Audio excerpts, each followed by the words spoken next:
All right, guys, welcome back. Happy Finance Friday. It's me, Daniel, with VintageMagic.com, and today these items are all in our eBay store on no reserve auction. But I'm going to go through each individual one here, talk about investment potential. A lot of people ask me this question, so let's get right into it. Enjoy the video. Vintage Magic. Game, collect, invest. For more information about our consulting and professional services, visit vintagemagic.com.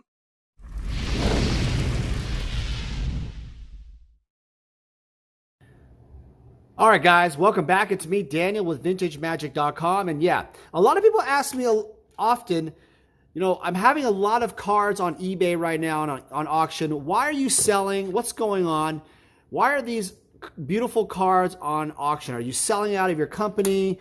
No, I've been basically investing in Magic for a long time, and I've decided to kind of offer a lot of these cards to collectors and clients all over the world.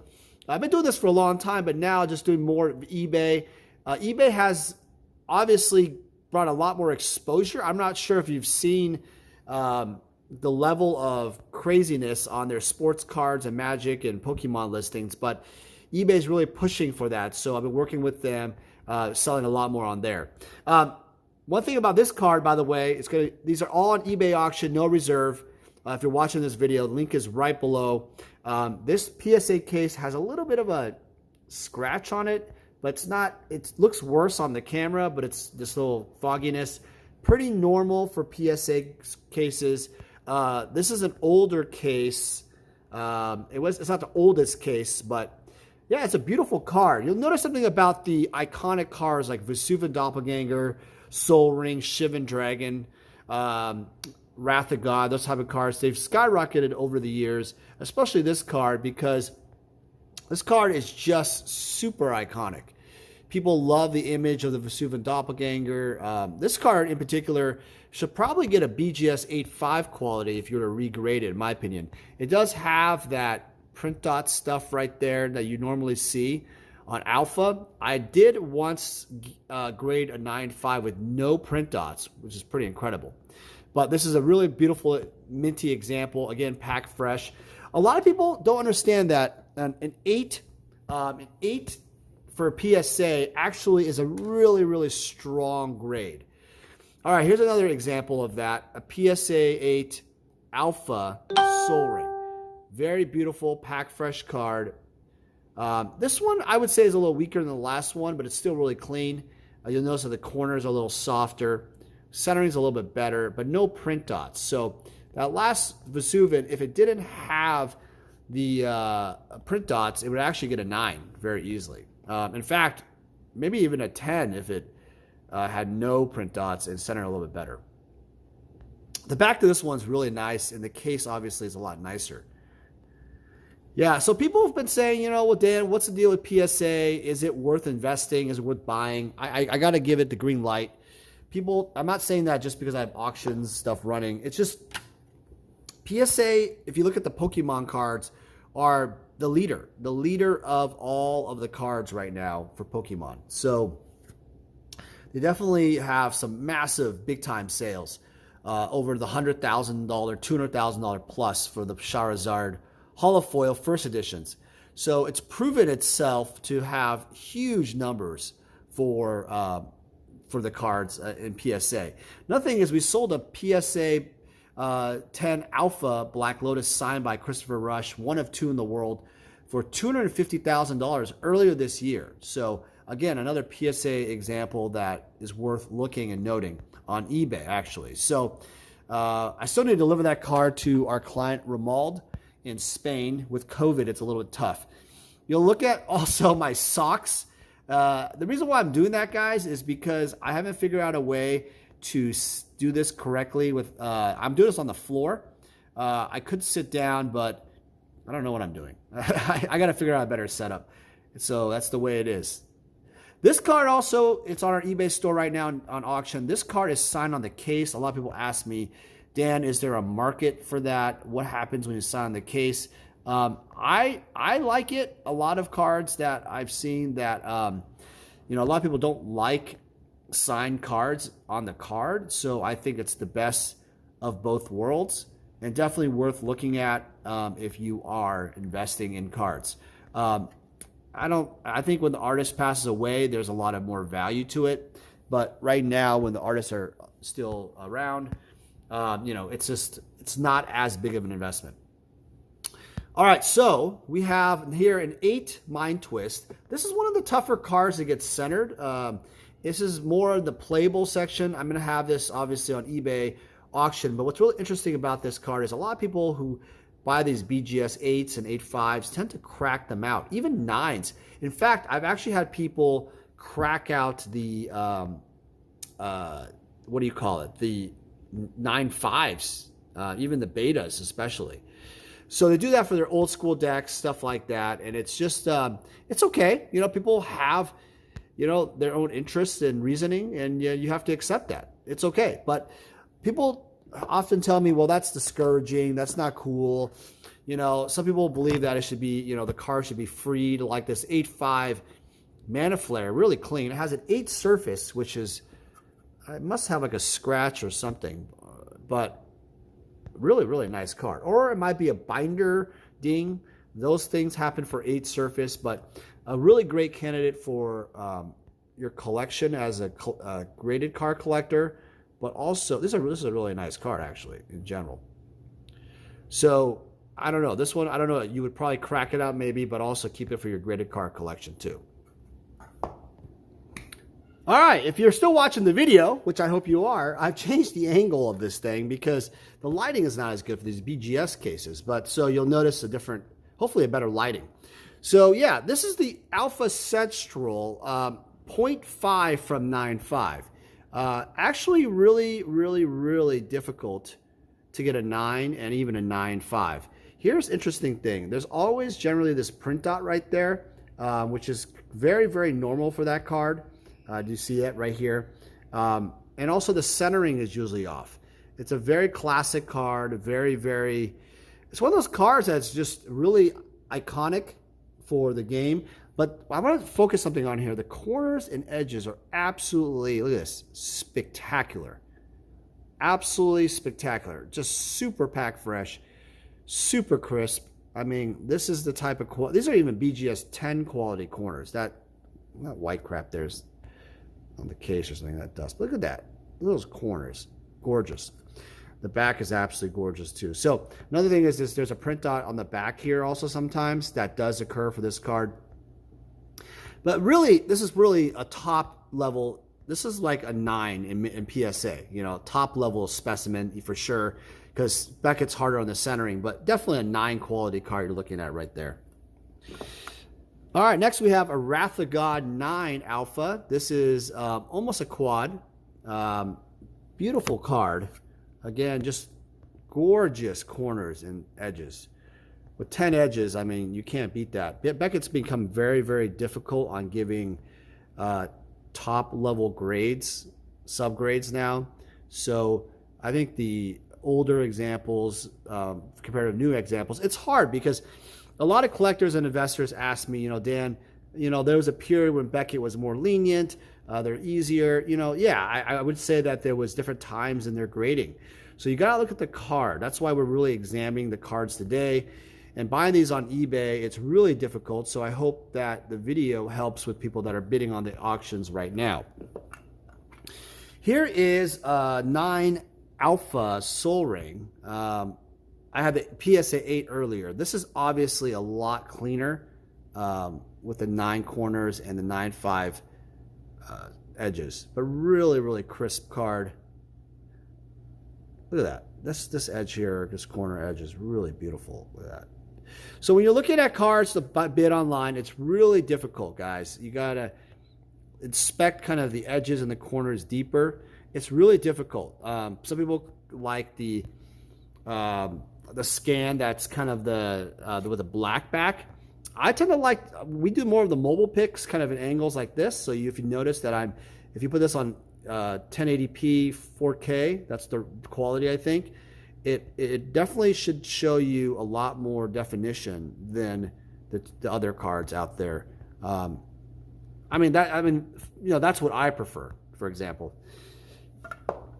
All right, this card is interesting. It is has risen to become a very valuable card. The Lightning Bolt is very iconic, but super important for set collectors. But as a quad plus plus, almost a 9.5, a little soft in that corner, but I think it's worthy of it. Very clean card, pack fresh, super iconic. I like this card as an investment, especially at the price point where it's at. Probably around $400 to $500 for this card. All right, so get right back into the quads. This is the Balance. I like this card a lot. Super clean.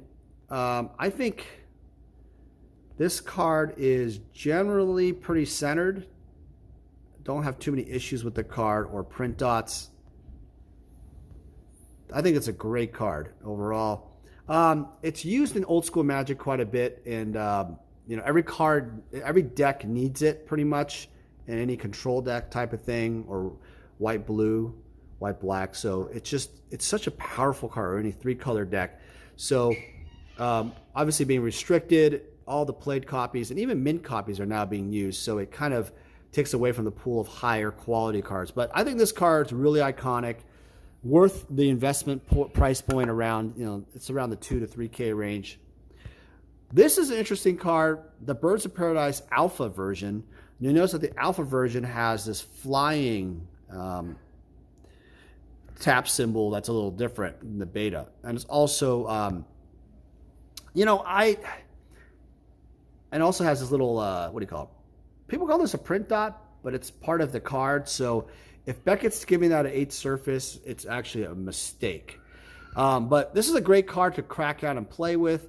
Obviously, you need 4 of a kind for a lot of the alpha decks out there, but it's a great card, super useful, ultra iconic, and I think over the years it's actually gone up and down, up and down. So at the price point it's at right now, I think it could obviously be a good pick long term.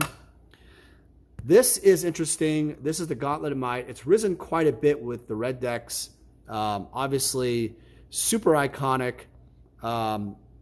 You know, I think there's decks with Mana Flare, Goblins, Burn decks. They're really, really powerful. But yeah, you know, I'm not sure about this one. I think it's a good card to have for a set, but I'm not convinced its growth pattern for the long term. But I do like the card as a set collector card. It's a good quality example. It's just the centering on this is just a little off. It's really nice. All right, next you have the Alpha Savannah. That corner there is a little bit soft, but everything else is very, very nice and crisp. I like the centering on this. This card generally is very off-centered sometimes in terms of the left and right. This one's a nice copy for that if you like centering. A lot of people ask, well, you know, what's better, centering, corners, edges? I don't have a pick for you. I got to be honest. It's more about what you want, you know, for your cards. What do you value the most? Hard to tell, you know. I personally like corners and edges and centering first. Well, hold on a sec, guys. My kid's calling me. Sorry about that, guys. All right, so yeah, it's dual lands are interesting. They were rising quite a bit before. Now they've kind of gone to a settled price. I do expect the dual lands to grow over time. So be sure to catch some of these dual lands when you can, the Alpha Edition. I think they're always a good investment. There are people out there who have like, I don't know, like 40 of each type of thing. They go for that. All right, so here's some 9.5 alphas I really think are cool. I'm not going to show you the backs. It'll just take forever. But Meekstone's a really cool card. I think this card is super clean in terms of the corners. I don't know. I think this one's undergraded in the corners. Really, really clean card. I mean, that's a nice alpha cut corner. Everybody's very picky about corners. This is the corner side that's really difficult sometimes because there's sometimes a little bit of a flaking. But I tend to like the original corners. I would give pretty much any original corner 9.5. You know, if it just has that original solid look back in the day. I'm not sure how many of you opened Alpha before, but they have a very, I don't know, it's just a really nice look to it. I don't like it when Beckett's looking for some ridiculously perfect corner. I think they should give that a 10. You know, like this is, okay, this is a little bit harder to grade. This is a 9 corner, but yeah.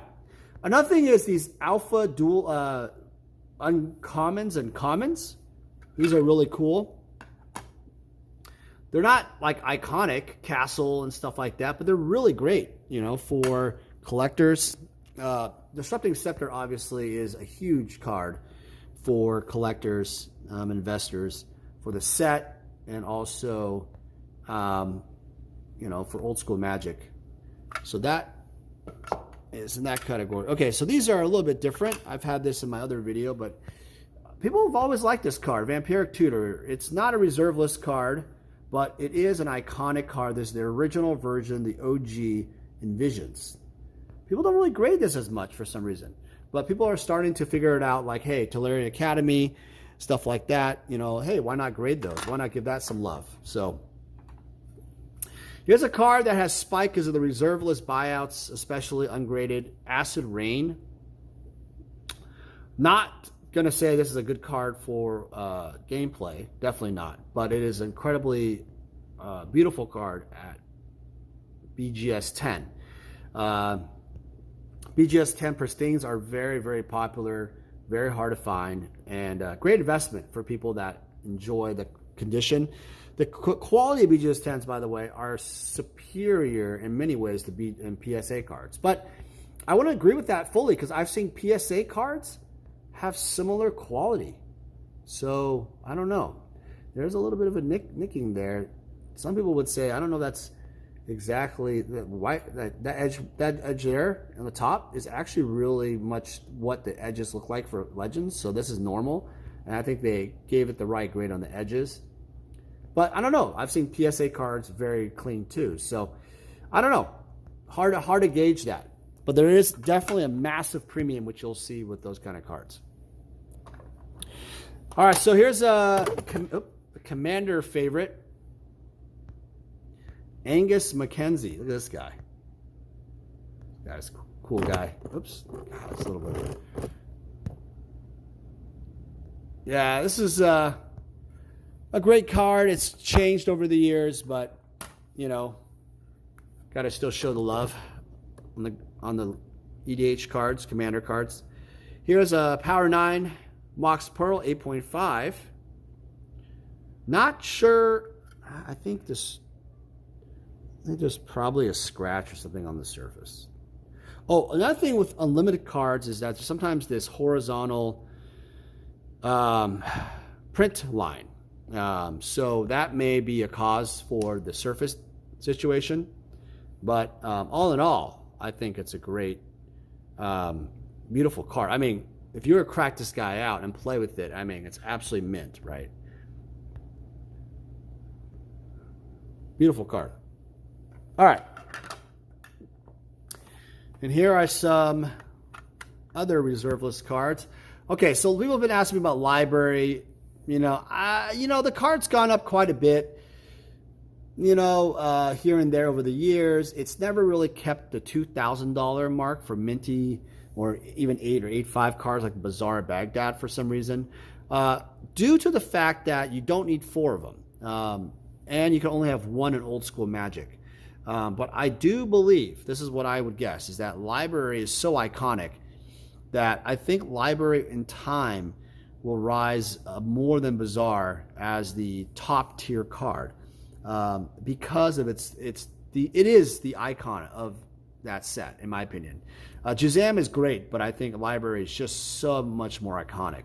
I don't know. You know, so there's some people that have tons of libraries. Random Summer Magic, graded card. We sell a lot of Summer Magic. We are the top seller of Summer Magic in the world. So check out this one. And we have a lot of ungraded ones too on eBay auction, no reserve right now, for sure. All right, here's the big boy, the big baddie. This is the Demonic Tutor Quad for you quad fans. Yeah, quad's kind of one of those things that are basically all 4 subgrades are the same as the overall grade. It tends to be, I want to call it a cult thing, but it's like an elite thing where you kind of like, hey, I say I have it, I want the best. A lot of people don't even care about what the quality looks like, which is also the problem with the quads, is that there's a lot of quads out there that don't deserve to be quad. This one 100% does. I mean, look at this card. Yeah, I mean, that's the problem. It's just a lot of people who have cards that are not quad quality, and they're selling them. And be careful. Be careful. This card is absolutely just, look at that, registration. All right, rounding it out, we have the City in the Bottle. Love this painting. Super iconic image, old school Magic, signed on the case by Drew Tucker. I think one of the most impossible signatures to forge if you're ever to do it. This card has risen over the years. Super beautiful, reserveless, iconic. Played in old school Magic also as a sideboard card. Great card. Excellent card. All right. All right, in a different angle here. Last but not least, we have some Alpha 9.5s. This is the Mana Flare. I think I've always loved this card. Something about this card. Really cool, iconic image by Christopher Rush. I think the original artwork is actually being auctioned off Heritage Auctions right now. So I don't know if you guys collect art, but that's kind of cool. All right. And then we have some Alpha commons and a couple uncommon. Let's see. All right, so this is a cool card, Spell Blast. I mean, I gotta say this card has some use in old school Magic, but it's just an iconic image for people that have played the game. It's not the best counter spell, but I still think it's cool by Brian Stody. Blue Elemental Blast, obviously super iconic for those of you who play old school. Red Elemental Blast is more iconic, but this is great against all those red spells. Excellent sideboard card. This card I don't think I've ever used in old school, but yeah, I think it'd be kind of fun to play with. But this is more of a collector quality card in Gem Mint. I think it's just, I don't know. These images are so, you know, you'll never forget the images, right? When you collect these kind of cards or, you know, play with them and such, they've become ingrained in your mind. And this is the Power Sync. The original artwork, sadly, of this one actually was, so Richard Thomas did them in, I think, inks, and they fade over time, especially if there's like sun damage and such. So this is actually just like this ink, right? And then ink, it's not archival ink, I don't think. So in time it faded, but I think there was water damage for this art. So sadly it's damaged art, but it's still, I think it went for like $3,000 back in the day when it was auctioned off. This is a better image, or a better, counter spell than Spell Blast. Obviously the best one is Counter Spell, and the better one than that is Mana Drain. And last but not least for this entire video, guys, if you've enjoyed it, Lay Druid. Lay Druid. Comment below, have you ever laid Druid? Lay Druid. Lay Druid to untap a land of your choice. This action can be played as an interrupt. Interesting. All right. Instead of attacking as a 1/1 creature. Lay Druid. All right, guys. Well, what do you guys think? Comment below. These are all on our eBay store right now on no reserve auction. If you're ever looking for high-end Magic cards and high-end, collectibles of Magic the Gathering, always message me at Daniel, or actually vintagemagic.com, and go to contact us.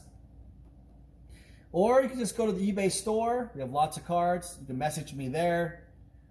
These cards are all on eBay auction right now, no reserve. Some of them may not be on right now exactly when you are looking at the video, but they will all be on at a certain point. All right, guys, enjoy. Have a great weekend. Enjoy your Friday. Enjoy your life. Yeah, the election thing's crazy. You notice that I didn't bring up the election at all. It's a little bit crazy right now. I hope you guys are staying safe with all the COVID stuff. And we'll talk more about that in the future videos. Take care, guys. Hey guys, it's me, Daniel with VintageMagic.com. I'm here to share with you more about our deck and set collector fulfillment service. The deck fulfillment service caters to the player. And what that basically means is if you are a player looking to fulfill your old school Magic deck, certain Power 9 or key pieces in your Vintage deck, or dual lands in your Legacy deck, we have the inventory and the resources to help you fulfill your needs. Next, we have the set collector fulfillment service. This really caters more towards the collector. Oftentimes I've been asked, hey Dan, can you help me find this specific graded card for this set? Or Dan, can you find me these 20 cards left in my beta set? It doesn't matter what you're looking for, even if it's like every single Sarah Angel possible out there, I can help you out. My resources and extensive network in Magic the Gathering, I was able to help thousands of clients all over the world fulfill their needs. I've made it my mission at VintageMagic.com to be your one-stop shop for all your collector needs. For any significant item or collection, we're able to travel anywhere in the world to meet you. The reason why my clients love this service because it saves you time. What happens is collectors and players often search all over online or at vendors and they never find exactly what they're looking for. By going to us, we are the only one-stop shop who can help you with your needs. Using our service gets you exactly what you want and saves you time and money.